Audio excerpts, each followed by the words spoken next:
legalization, and dozens of members of Congress who are supportive of cannabis policy reform won their races, changing the House to Democrats. So there's a lot in store for the future. So we'll just jump right into it. Mike, could you tell us a little bit about what happened with congressional elections and what we can expect on Capitol Hill going forward in 2019? Thanks, Morgan. I am Michael Correia, Director of Government Relations. This is my 5th year of doing this, and it has been very tough to be working on this issue as long as we have, to not see actual results on Capitol Hill, which is frustrating because we've been doing a lot of great work. And the last time the House of Representatives had a true vote on the marijuana issue was 3.5 years ago. And so a lot of people are always wondering, what are you guys doing? What are you guys doing? And it's very hard to show the results and to tell America what Capitol Hill is thinking about on the marijuana issue, is because we've never been allowed to vote. Or we haven't been allowed to vote in over 3 years. And one of the reasons why we haven't been allowed to vote is House Republicans have been in charge, and the Rules Committee, chaired by Pete Sessions of Texas, have never allowed marijuana votes. And this election is a day I've been waiting for months, because I sort of knew that the Democrats would take over. And I'm really optimistic about 2019 being a great year. As Morgan mentioned, some of the states that got the past ballot initiatives by overwhelming majorities. I know our other speakers are going to be speaking about the specifics of those states, but it's really important from where I'm coming from and what we're doing on Capitol Hill. Having Michigan go legal with 55%, I think it's going to be the second or third largest state industry in the country. The delegation is 16 members. Now that's 16 members of Congress that now have to stand up for a state legal cannabis industry. Missouri passed overwhelming majority. I think the number 2 was 65%. The fact that there were 3 ballot initiatives, the fact that voters were able to decipher and determine which one was best, and the fact that it was a red state, as you saw politicians statewide going red and marijuana winning. The narrative that we try to tell members on Capitol Hill, that this is a broad winning issue, and that you can support this, and it's usually the most popular issue in the state. And it makes our life a lot easier when we go into Capitol Hill to tell those stories. Even Utah, a red state, a Mormon state, passed. And I know Matt's going to get into that, about the specifics. But it's really important when we're telling the story of why members should be embracing this. I think that there were over 33 members, new Democratic pickups in the House, which is going to be amazing. They took the majority. And why that's important is because those committee chairs are determined by who's in the majority. And the last few years, our committees of jurisdiction, the 280E tax issue is Ways and Means. That's Kevin Brady from Texas. The House Financial Services, that's I'm trying to remember his name, from Texas, who's not a supporter. The House Judiciary Committee, Bob Goodlatte is not a supporter. The House Appropriations Committee, Rodney Freeland-Geising is not a supporter. And of course, the Rules Committee with Pete Sessions is not a supporter. And so they've never allowed a markup. They've never allowed legislation to move. We've never had a floor vote. So it's made our life harder. And it's been hard to tell America where Congress is really standing on this issue. That, I think, is going to change. We just had a phone call with Earl Blumenauer about an hour or two ago, talking about 2019. He talked about the Cannabis Caucus having 2 new members, about the growth, about an agenda, about the potential of having hearings, having markups, moving some bills along, and actually getting some votes on the House floor. And I guarantee you, if we were to get votes on the House floor, whether it's medical, whether it's CBD, whether it's hemp, whether it's adult use, all of those are going to be overwhelming and probably super majorities. And so going forward, I knew Congress would be in a more positive mindset, but just having the whole delegation switch in the House has been amazing. We, NCIA's PAC, did everything we could to try to make that a positive outcome. We gave PAC checks to a lot of challengers, usually in cannabis-friendly states or legal states, who took good positions on this, going against Republicans who were bad on this in winning districts or toss-up districts. And we won a vast majority of those seats, and I'm very happy with that. I think who we gave PAC checks to, something like 41 were ended up being winners. Those were our friends and those were challengers. So I'm very happy with that. And the fact that Pete Sessions not only lost the majority and lost his chairmanship, he actually lost his seat in a state in Texas. And I think this was one of the big issues. You had a lot of the advocates rallying around this issue, a lot of people who cared about this issue working to get him ousted. And so that is a great story. Of course, the day after the election, President Trump asked for Jeff Sessions' resignation. Jeff Sessions has probably been one of our biggest enemies in the government, leading the Justice Department and trashing marijuana every chance he gets. I don't think they're going to put in someone who's going to be great on this issue, but I think you're going to see the evolution of President Trump's thinking going forward. Everyone's going to be talking about 2020 and how this shapes up. And I do think you're going to see the president thinking, where did these initiatives pass? I mean, this passed in, purple states, blue states, states that he wants to work on his reelection in Michigan, other states. And I think that's going to play into a positive outcome. Earl Blumenauer really thinks that we can accomplish some of our goals in the next 2 years. I'm very optimistic about that too. Legislatively, in a Republican Congress, Cory Gardner introduced the States Act. And I think that was an incremental approach to where Congress could go. Now that Democrats have taken over, you may see them try to reach a little further along, and maybe something further along than the States Act and the House side. And so I'm really optimistic. Look forward to, if you guys have any questions, just to talk about our strategy of what we're planning to do. And Morgan mentioned a lot of the governor's offices changed, and we had some cannabis-friendly governors, Jared Polis, Gavin Newsom, California, Colorado. I really think that 2019 is going to be a great year. The Senate didn't switch over, but I do think if we get the president realistically looking at 2020, you get the House pushing this, and you have a lot of support on the Senate side. I do think maybe we can get some positive outcomes, whether it's appropriations or moving some legislation. You look at the example of safe banking. We have 100 co-sponsors almost. That's almost a quarter of Congress is supporting that bill. In a Republican Congress, I can only imagine what the numbers are going to be in a Democratic Congress. So maybe getting a hearing on some of these bills, moving some legislation. But otherwise, just look forward to any questions. And just wanted to just listen on the discussion. So appreciate the opportunity. Thanks. Thanks, Mike. Beyond the States Act, what are some other key pieces of legislation that people should be following? Well, one, we come at it from a business perspective. And so our main focus, NCIA's main focus, is basically the banking issue and the 280E tax issue. And then, of course, enforcement. And so there are other bills that talk about research, that talk about vets, the States Act, or different bills that go a little broader. I know Congressman Blumenauer, Senator Merkley, Senator Wyden have introduced more all-encompassing bills, tax and regulate bills. So it's, there's what I want, and there's what I think Congress will give, and the realities of what we can actually get through Congress and get signed into law. And so, I'm still going to be pushing the banking. The perfect scenario for me would be if we get all the appropriations bills passed, protecting hemp, protecting CBD, protecting medical, protecting adult use. If we got all those passed, and the federal government can't use money to enforce federal laws, that's the first thing. The second thing is having a hearing on banking, and then maybe moving the banking issue, getting that talked about. Tax reform happened a year ago, so I'm not sure about them revisiting tax reform, so the 280E issue may not be coming up, but the Democrats have talked about revisiting tax reform in general and doing another tax package. So that could be an opportunity and a vehicle for us to discuss.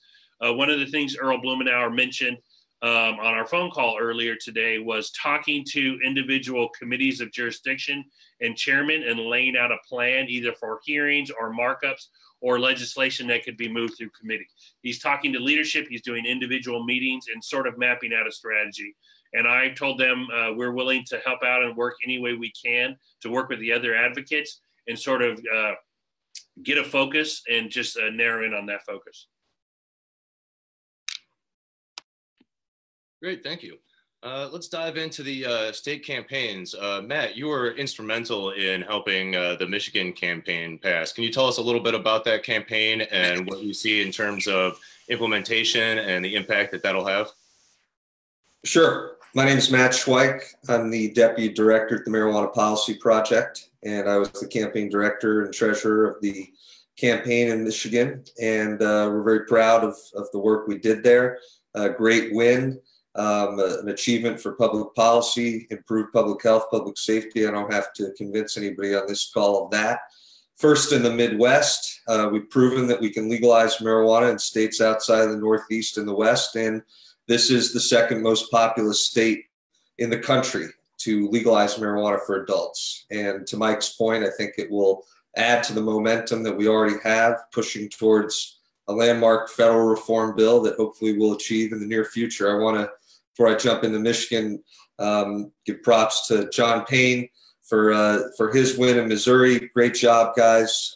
Great campaign you ran. And Cole, though you didn't quite get over finish line, you guys ran a really strong campaign, faced a really well-funded opposition, and I think that you're setting up North Dakota for success in the near future. You always had the toughest state to win out of the four, so well done to your team for really putting in a great effort, and I know that North Dakota will join the ranks of the legalization states in the near future. Thank you both for the great work that you did in your states. So Michigan started in late 2016. We had a diverse and broad drafting committee. We got that done. I think the initiative overall is very well crafted. It's in many ways a free market approach in terms of licensing. It includes a micro business license that will allow small cultivators to enter the market. It has a 2.5 ounce possession limit, which is tied for the highest with Maine, where MPP was also instrumental back in 2016. We ran a fairly conventional campaign focused on earned media, focused on paid communications. We did our research to identify the best messengers and the best messages that were most compelling to those segments of the electorate that were on the fence. Our final TV ads featured a retired law enforcement officer talking about how legalization would allow law enforcement to focus its resources on serious crimes. We found in our research that was our best testing message. And our other ad focused on the regulations that Prop 1 would require in Michigan. Our opponents in Michigan engaged in what I consider to be a very dishonest campaign. Their TV ad said that Prop 1 would lead to edibles with unlimited potency, even though right in Proposal 1, the text required the state to establish a maximum THC level. They also then ran an ad just offering outright falsehoods about how legalization is working in Colorado, denying that any money had gone to any students or schools, which we all know is completely untrue. So that second ad focused on regulations, focused on the labeling and packaging requirements, talked about the maximum THC level for edibles, mentioned that edibles designed to be marketed or attractive to children wouldn't be permitted. We ended up spending more than the opposition, about $3.5 million. They spent $2.2 million. Interestingly, the opposition focused a great deal of attention on Detroit, the segment of the electorate where we had some of the highest support. The NAACP, as some of you will know, the NAACP of Detroit actually opposed our campaign. We countered that. We had organizers on the ground in Detroit.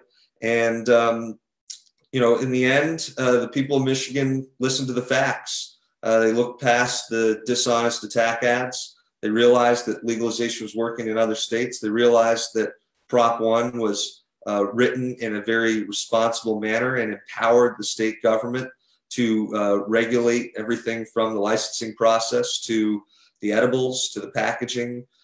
We also allowed local control. So I felt we put forth a very well-rounded initiative, and thankfully we were successful on election day.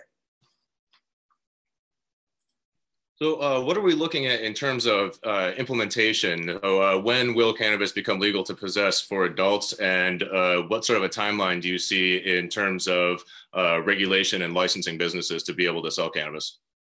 Well, first off, in terms of individual possession, That'll take effect 10 days after the election results are officially certified. We don't know the exact date when that will occur, but it's likely in the first half of December.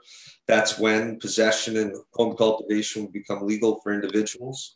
The regulator in Michigan will be the Department of Licensing and Regulatory Affairs, which is an existing government agency that is involved in many different industries. And it's the agency that was responsible for implementing the medical marijuana law in Michigan, which has had some issues, no doubt, but it seems to be moving in the right direction. So Laura, as it's pronounced, will be responsible for implementing Prop 1. They have a year to promulgate regulations and to outline the licensing process. And then after 1 year from the effective date in early December, they should begin accepting licenses. There are no license caps in Michigan. And so we expect a competitive licensing process. And Laura will initially focus on licensing cultivators, dispensaries, testing facilities like we do in other states. And it's also empowered to create other forms of licenses, whether that's delivery licenses or even on-site consumption licenses. So we wrote a flexible initiative that gave the state the power to implement. And the reason for that is in Michigan, a law that you pass through a ballot initiative, a statutory initiative, requires a 3/4 threshold in each chamber of the legislature in order to amend. That's the good thing about that, is that it protects our law from legislative alteration. The bad thing is you have to be well, not bad, but the thing you need to be mindful of is you need to craft an initiative that is flexible and won't require a legislative fix in order to implement the policy. And I think we struck the right balance there. The other good thing about implementation is that, as many of you I'm sure know, Michigan elected a Democrat, Gretchen Whitmer, as its next governor. She was supportive of our effort. And so far, what she's been saying is what we want to hear, that she's going to work to implement this law, respect the will of the people. And so things appear to be on track for a successful implementation process in Michigan. Obviously, we're only 2 days after the election, so it's a little early to say that, but I don't see any issues. Last thing I'll say is that our opponents, Project SAM, they're promising to explore different routes to thwart this law.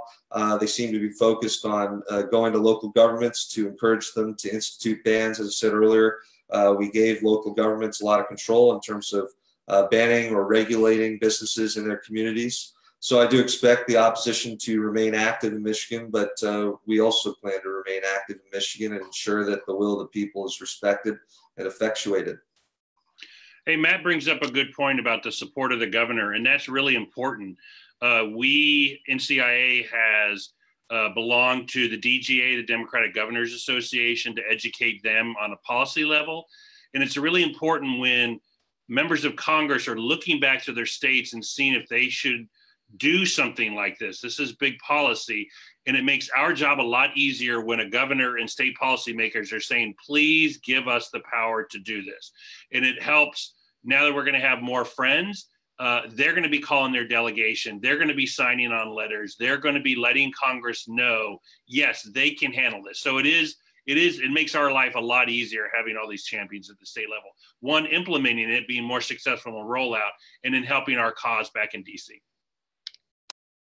Thanks, guys. I think it's also important to note that Governor-elect Whitmer in Michigan announced, I believe today or possibly yesterday, that she is going to be working to expunge criminal records for people who have been convicted of marijuana violations. So that's definitely a good sign of things to come. Jump back real quick. Thank you for mentioning expungement.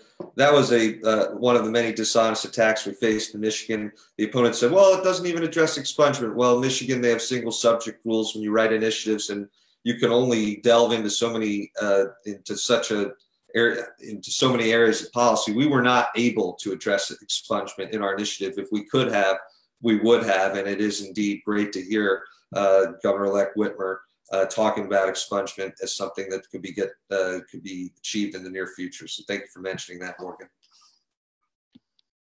Moving on to Missouri, this was a particularly interesting campaign with not one but 3 ballot initiatives addressing medical cannabis. John, could you tell us about that? Sure. So, we filed our initiative back basically just 2 years ago, right after the 2016 elections. And we knew that there was likely to be another initiative filed by trial attorney Brad Bradshaw, who lives down in Springfield and had funded an effort in 2016. In fact, we had initially tried to collaborate with Mr. Bradshaw and have one unified effort. However, he essentially insisted that the tax rate on medical marijuana be what we consider to be outrageously high. It was going to be 15%. That's what he ended up going with. He also wanted to essentially write himself into the amendment so that he could run this medical research board, which is what he wanted to use the tax dollars for. So obviously we could not work together, and we got ours on the ballot just ahead of him. In Missouri, you get ballot placement based on when your signatures are submitted. And so ours were submitted about 6 hours ahead of him back in May. And so we became Amendment 2 on the ballot, and he became Amendment 3. And then there was a statutory change, Proposition C, that was put together largely by some lobbyists. It was pretty similar to Amendment 2, but it would have allowed for local bans of medical marijuana facilities and given a lot of control to the local governments, which our polling suggested was not actually popular when it came to medical marijuana. People didn't want to see patients not having access in rural areas, for instance. So we went the way that would have the most freedom for the most people, and also with what was popular there. But so we went into the election season with these 3 initiatives on the ballot, and there was a lot of confusion around it. Obviously, that was probably our biggest obstacle to overcome. That we have these 3 initiatives. People at first didn't really know all the differences all that well, and so when we went to actually go into the campaign, we had to do a lot to make sure voters were aware of this. And we did not have the same sort of financial resources that Mr. Bradshaw did, because he was able to just cut himself a check whenever he needed money. I think he ended up spending about $2.5 million to about $2 that we spent for the entirety of the campaign. And he really ran this argument that our initiative was really just recreational in disguise. And he would put up that we allow for home cultivation, which was true, but he really tried to hammer us on that issue. He also said that we would allow violent felons to cultivate, because after 5 years, people would be able to get into the industry after being off parole and probation. So those are kind of the 2 main attacks that he had. But we really pushed on the tax rate, and also that he was self-serving by putting himself at the center of his amendment. And those arguments really played very well. We were endorsed by, I think, almost every single major newspaper in the state. And they also said vote no on Amendment 3 every single time.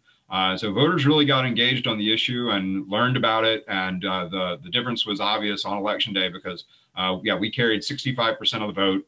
We got more votes than anything or anyone in the entire state of Missouri on the ballot on Tuesday night. And Bradshaw's proposal, Amendment 3, only earned 31% of the vote. So that is a kind of a crushing margin, and we're very proud of that. Then Proposition C also failed, but it was closer. It was 55-45% in that case. So Amendment 2, there's we worried a lot about what happens if multiple of these initiatives pass. What's going to be the law? Are we going to have to go into litigation over this? And fortunately, we don't have to worry about that now. That has been avoided. Amendment 2 is going to be the law of the land, and it's I think people are already proceeding into implementation. The governor is recognized that this is the will of the people, and him and the health department will be carrying it out. Can you tell us a little bit about the timeline for that, and like how many licenses are available and when patients can expect to see access to their medicine? Sure. So the department is supposed to make the forms for applications for patient cards, for cultivation, for extraction, and dispensaries. They're supposed to make those available by the beginning of June. They could do that earlier, but that is the mandate that they have to do it by then. And then the patients can start sending in their applications pretty much immediately after that. But for the industry players, it's August when they would have the applications. They can be accepted by the Department of Health. And then 5 months after that, so basically the beginning of 2020, is when they would be able to, they would start awarding those licenses. And there are three classes of license. There's cultivation, there's extraction, and there is dispensary. And there's one for every 100,000 people in the state on cultivation, which is about 61 licenses. That's the minimum that the department has to give out. They can give out more, but I think initially that's where it's going to start. Then extraction, it's one for every 75,000. So I think that's 82 licenses. And then with dispensaries, there's a geographic disbursement requirement. So there's at least 24 dispensaries for every congressional district in the state. So a minimum of 192 dispensaries. All right, great, thank you. So Cole, I know that you're probably disappointed in Tuesday's results, but as Matt said, you made a valiant effort and really laid the groundwork for future campaigns. Can you tell us a little bit about what the challenges you faced were and what the next steps are?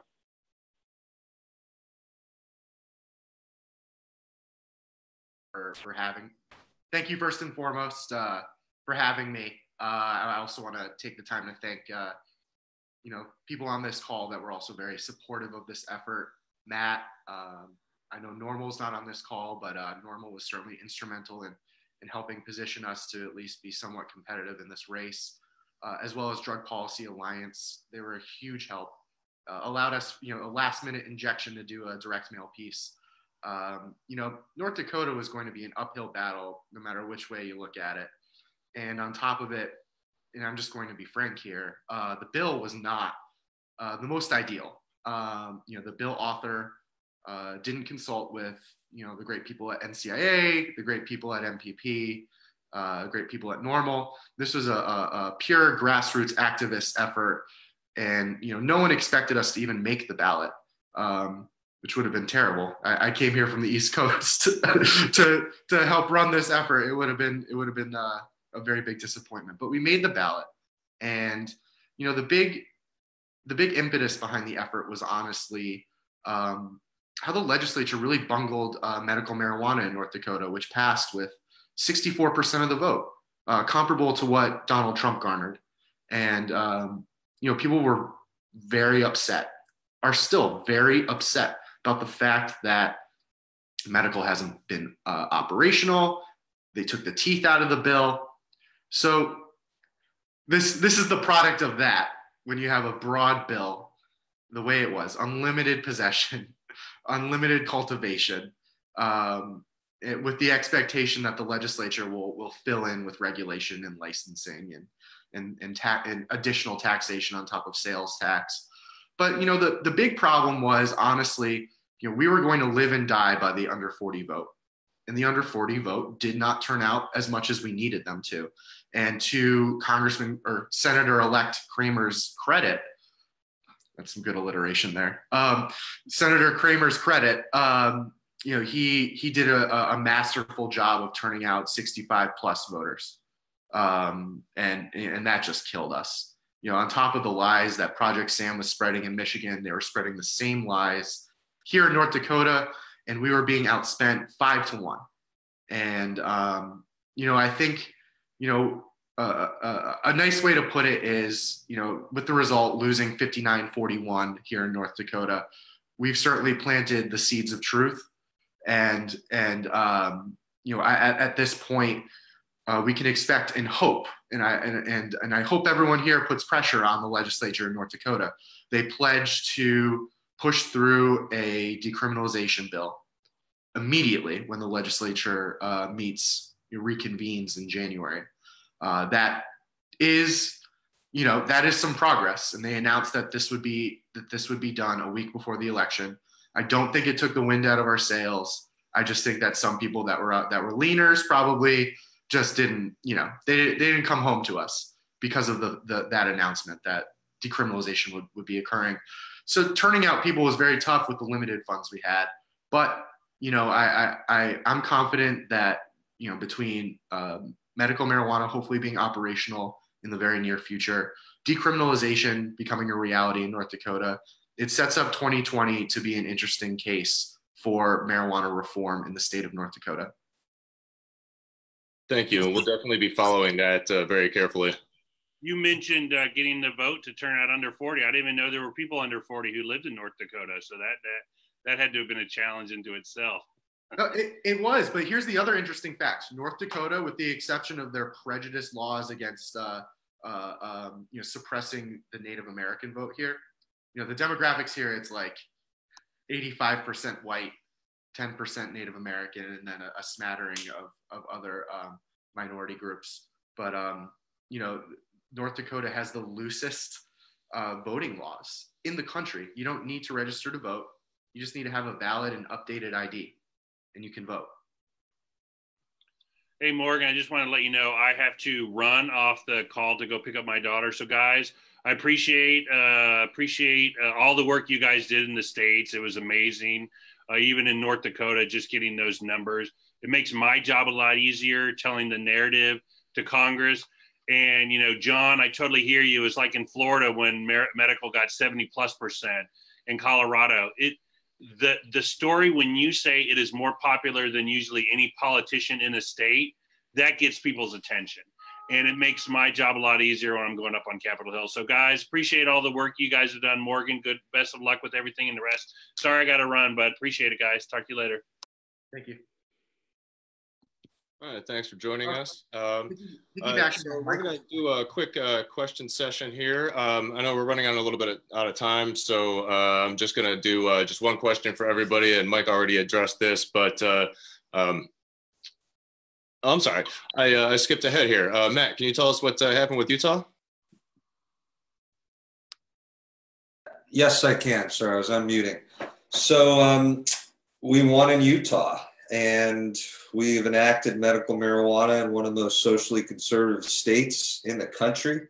And as I've been telling people, if you can pass medical marijuana in Utah, you can pass it in any state, and we can, should, and will. So Utah, the campaign started in early 2017 as a partnership between MPP and allies on the ground, some of whom came from a libertarian think tank called Libertas. We drafted a very conservative form of medical marijuana. For example, home cultivation will only be permitted 2 years down the line if you lived 100 miles or more from a dispensary. That's the largest such geographic requirement. So we did our research before we did the drafting. We did polling, and we tested different provisions such as home cultivation, how many dispensaries there might be, local control, and we used that research to guide the drafting process. The signature drive went fairly well. At the very end, the opponents actually went door to door trying to convince people to withdraw their signatures, having already signed. Sometimes these people going door to door would pretend to be part of the county clerk's office. They would go to young people's doors and tell them, this isn't real medical marijuana. It doesn't go anywhere near far enough. And then they would go to older people's doors and tell them, this is crazy. This isn't medical marijuana. This is recreational marijuana. So we withstood that late challenge during the signature drive. We got dragged into court, as we almost always do, because it's a way that opponents, it's a technique opponents can use to deplete our resources. We overcame those legal challenges. Everything was looking good. The polling internally was in the low 70s at the start of the campaign. All the public polling since then had us in the high 60s or low 70s. And then the game changer occurred. In late August, the LDS Church announced its opposition, its firm opposition to Prop 2. And that changed the game. Our polling numbers dropped significantly. There were just a lot of Mormon voters in Utah who supported medical marijuana in principle, wanted to see that policy in effect, but had great misgivings about voting for an initiative that their church opposed. That led to the compromise, which many of you probably heard about, might have questions about. So at the beginning of October, there was a press conference in the Utah State House, and the governor of Utah, the speaker, the Senate president, representatives of the LDS Church, and the Utah Medical Association, which was one of the lead opponents of Prop 2, all stood up alongside members of the campaign and pledged to enact an alternative medical marijuana law in a special session after the vote, regardless of whether Prop 2 won or lost. And part of that agreement was that both sides would de-escalate their campaigns. And what that entailed was not running TV ads, not running digital ads, still making the case in public, doing earned media, but really no paid communications. And we abided by that agreement, and the opponents largely abided by that agreement. There were a few rogues on the other side who kept spending money, but that's why you did not see an onslaught of opposition ads against Prop 2 in Utah. Fast forward to Election Day, we win. It looks like 53%, though there's still a bunch of votes out there that haven't come in, so it might tick down a little bit, but safe to say that Prop 2 has passed. And, you know, some people look at that and say, well, you won. Why did you make a deal? And to that, I offer two thoughts. One, I believe a major reason why Prop 2 passed was there was no opposition spending, or very little. If we'd not made that deal, there would have been millions of dollars spent against Prop 2. We would have been outspent, and I think the initiative would have failed. So I think that's important to recognize. And second, and I can't really prove this, but it's a theory shared with some of the folks on the ground, that we think that there are some Mormon voters who supported Prop 2, heard about the LDS opposition, then shifted away from Prop 2, and then saw this compromise deal blessed by the church, and realized that indeed the LDS Church did support some form of medical marijuana. They were aware of the fact that win or lose, the same thing was going to happen afterwards, special session with the compromise bill enacted. And I think some of those Mormon voters came back to us now feeling comfortable that they were not going against their church, so to speak. So I think those were two factors people should consider. Now we have election days behind us. The law officially takes effect at some point in early December. But the plan right now is for this legislative session to happen, a special session convened by the governor this year. We expect the other side to uphold their promise. They made a public and unequivocal promise that they would enact this compromise bill. And hopefully it can be improved slightly during that legislative session. I think now that we have a mandate from the people, there's good reason to do that. Another thing to consider in all of this before I stop is that in Utah, when you pass an initiative through a ballot initiative process, it has no protection in the legislature. It can be amended with a simple majority in the legislature. It's not like Michigan where you need 3/4 in each chamber. So we were always at the whim of the legislature. And if there had never been a deal and we'd narrowly passed, the legislature might have gone in and amended the bill or delayed the bill or repealed the bill. So looking back, I feel that as a campaign, we made good decisions that serve the interests of the patients. We're going to get a law in Utah. It's going to be something that is not ideal, but workable, provides access, and something to build upon in future legislative sessions in Utah. So I think it's a great win for the movement, for medical specifically, and certainly a win for the people of Utah. Thanks, Matt. In the interest of time, I'm going to move ahead a little bit and ask you, aside from the states that you've already mentioned, it seems like there are a lot of states in the Northeast and the Midwest that might be considering legislative changes. What do you see happening at the state legislative level next year and the year after? And do you see any states beyond North Dakota on the horizon for 2020 for ballot initiatives? Sure, I'll start with the legislative targets. Illinois, we've got J.B. Pritzker, the newly elected Democrat governor, who's been a vocal supporter of legalization and has expressed a desire to get that done early in his term. So that's very encouraging. That's a big state for us. Looking to the Northeast, I think Connecticut is a state where we, MPP, have been working for a number of years, pushing things further along the legislative process, and now we have a newly elected Democrat there, Ned Lamont, who's a supporter of legalization. So I think we could see Connecticut move. Rhode Island, my home state, you can see it up there. But we're trying to get them to listen. Been telling them how much tax revenue do you want to send to Massachusetts, and soon I hope to be able to say how much tax revenue do you want to send to both your neighboring states of Massachusetts and Connecticut. And then medical, we're looking at Kentucky potentially, and South Carolina, which is a state where MPP's dedicated a lot of resources over the last several years. So those are just some of the legislative target states for us in the next couple of years. Looking ahead to 2020 and ballot initiatives, I expect that Ohio and Arizona will both have legalization initiatives on the ballot. We came very close in 2016. I helped run that campaign in Arizona. I think that that's very likely in 2020. And then Florida, I think, is a possible 2020 legalization state. And then there's states like Nebraska where there's very high level of support for medical marijuana. I could see a medical initiative being launched there. And, that's actually one of the things I'm working on today, already thinking ahead about 2020. What are the best states? Where are the cheap signature drives? Where do we avoid the geographic requirements? What kind of protections do we have for laws that we enact through statutory initiatives? So it's obviously a presidential year. That's always better for our issue to be on the ballot. And so it's a big opportunity for the marijuana reform movement to get a number of wins. So far, the maximum number of legalization wins we've had was 4 back in 2016. I think it's possible that we win even more than 4, and that's just legalization. So I think 2020 is going to be a very big year for marijuana ballot initiatives across the country. All right, thanks. Looks like we are just about out of time. I want to give a huge thanks to our panelists, John Payne, Cole Haymond, Matt Schweich, and Michael Correia. If you are not yet a member of NCIA, please visit us at thecannabisindustry.org, and you can follow us on Facebook, Twitter, and Instagram.